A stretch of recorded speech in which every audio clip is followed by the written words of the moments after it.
Hello, Leo and Leo Rising. Welcome to June 2020 video. All right, we're heading into eclipse territory in June and July. Eclipses move us along on our development and evolution. And we have a full moon lunar eclipse on June 5th. This occurs in your fifth house, creativity, love life. The sun is in your 11th house, opposing the moon in your fifth house, Sun, Gemini, Moon, Sagittarius.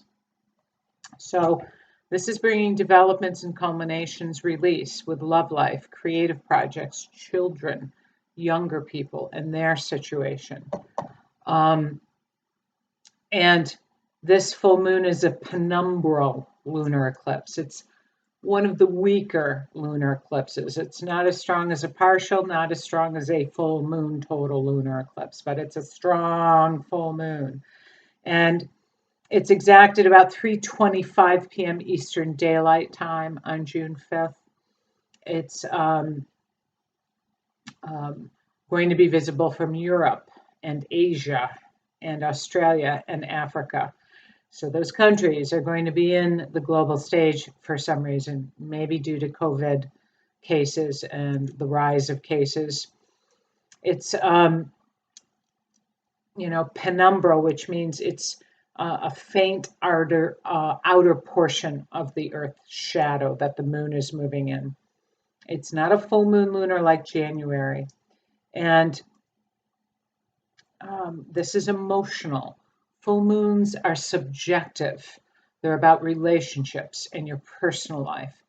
Full moon eclipses are often bringing up unconscious data for conscious awareness and release, and developments happen. Things culminate or empty out or come into fruition. And for you, it's that fifth house of children, your heart, your creative projects, pleasure, fun, romance, sex.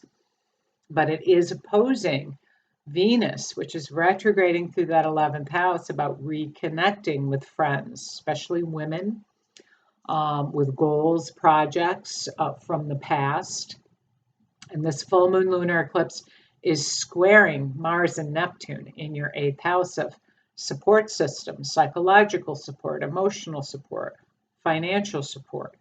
There may be some confusion or nebulousness. It's a time to let the energy die down during this eclipse. And, the sun rules your sign. So full moons and new moons always carry in the area that is highlighted in your chart. And for you, that first house is your very identity.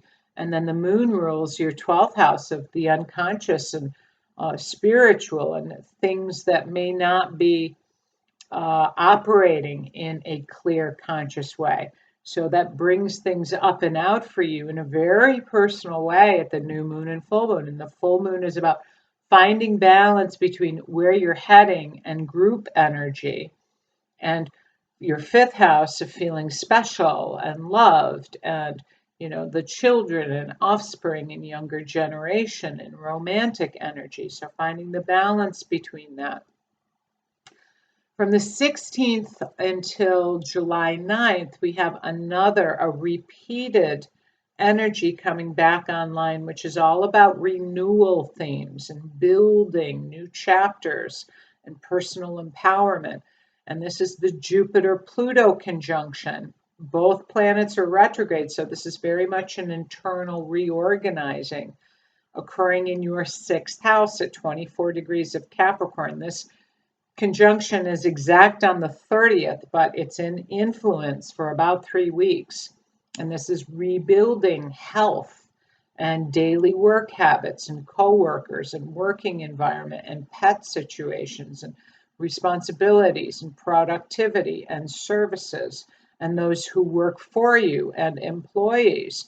So this is a renewal, another level of really being aware of what's going on and working with that and reorganizing it, that affects the 6th house of day-to-day operations.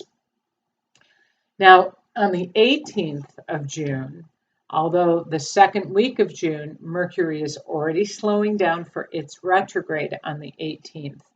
And this is occurring in your 12th house. Again, rest, mental rest, dealing with anxiety, seclusion, health situations, um, the rhythm of life that has not yet made itself clear. And Cancer always has to do with security and soul growth and home and family and real estate and restaurants and mom and sensitivity. So this Mercury retrograde for you, Leo, in this 12th house is a doubling down of the message of no new plans, of tapping your resources and innerscapes, angels, teachers, guides, higher consciousness, reviewing some things in private that will then come online much more strongly for you in August when Mercury heads into your first house of conscious awareness, right? So Mercury retrogrades on the 18th at 15 degrees of Cancer. It stations direct on July 12th at 5 degrees of Cancer. This is not a great time for new plans regarding housing or real estate purchases. Okay. I'll tell you, things are really going to get moving the second half of July and August. That's our window of clarity. And then, we head into another retrograde in September. This year is moving slowly for a reason. And on the 20th, the sun heads into your 12th house. It's rest time in preparation for your new solar cycle in July, which is the summer solstice, the 20th. And then on the 21st is a new moon solar eclipse. I'll call this the summer solstice eclipse at 0 degrees of Cancer in your 12th house. It's pulling in that 11th house energy too with future plans. But the 12th house is again behind the scenes and working with your energy maintenance, energy skills, manifestation skills, synchronicity, trusting that the timing will fall in when the time is right, not when we want it to happen, which is the left brain, which is ego, which is fear-based. But you've been being worked on with health, psychological health, spiritual health, physical health these past 18 months. And this will be changing in a way that will feel better to you. It'll be focusing, on the 5th and the 11th houses, but we're still finishing up and moving you along in spiritual growth and contemplative practice and not being overly busy for the sake of busy, but working through the lens of your intention. We're the dreamers that create the dream, which is our reality. And this has been a huge focus for you the past 18 months on realizing that. We leave this planet and we're like, wow, what a dream that was, and how we wish we had affected and taken more chances and loved ourselves more. This is the very area and territory that has been focusing on your growth. So Mercury retrogrades on the 18th. The 21st is the new moon solar eclipse at 0 degrees of Cancer. It's conjunct that north node now in your 11th house of what do you want for yourself? What would make you happy? Happy choices are smart choices, and the good of the group and the good of the whole. So it carries that energy with it, and it sextiles Uranus, the solar eclipse, in your 10th house of innovation and change and freedom themes. It's called an annular solar eclipse, and it's exact at about 2:40 a.m. Eastern Daylight Time on the 21st.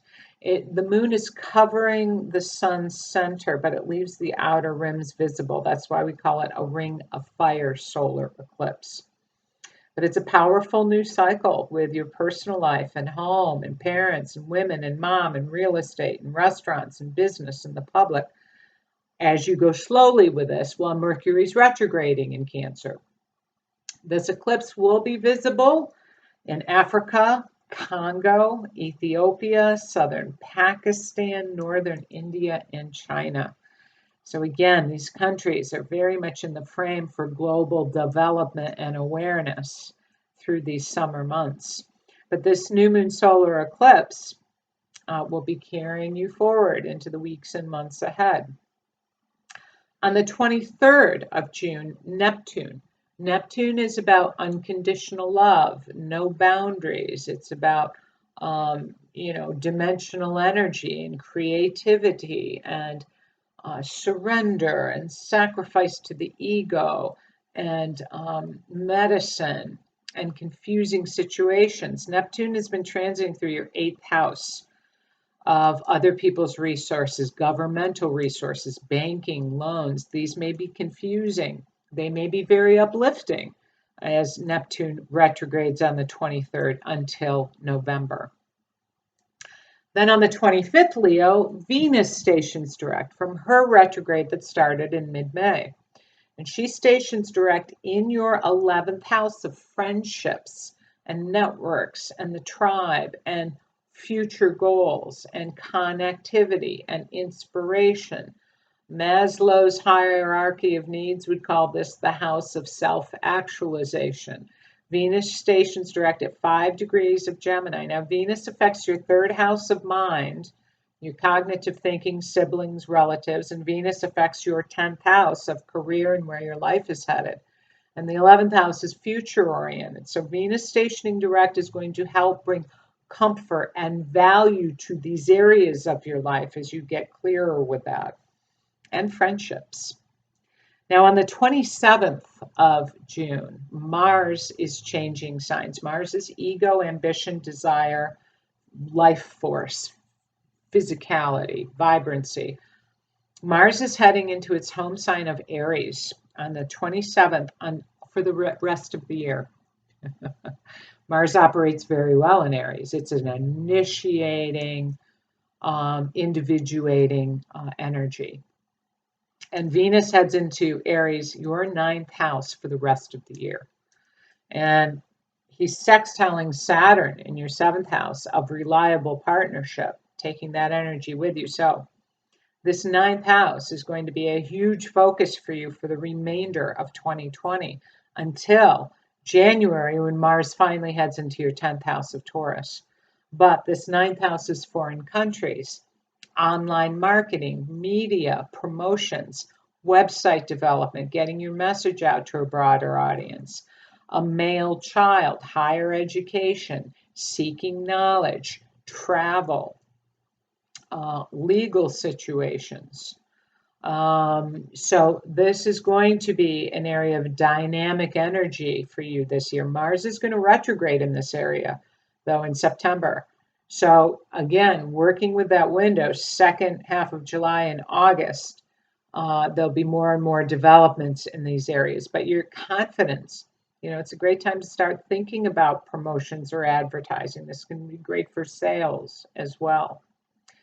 All right, Leo, much love to you. Patience is wisdom. Timing is everything. Take good care.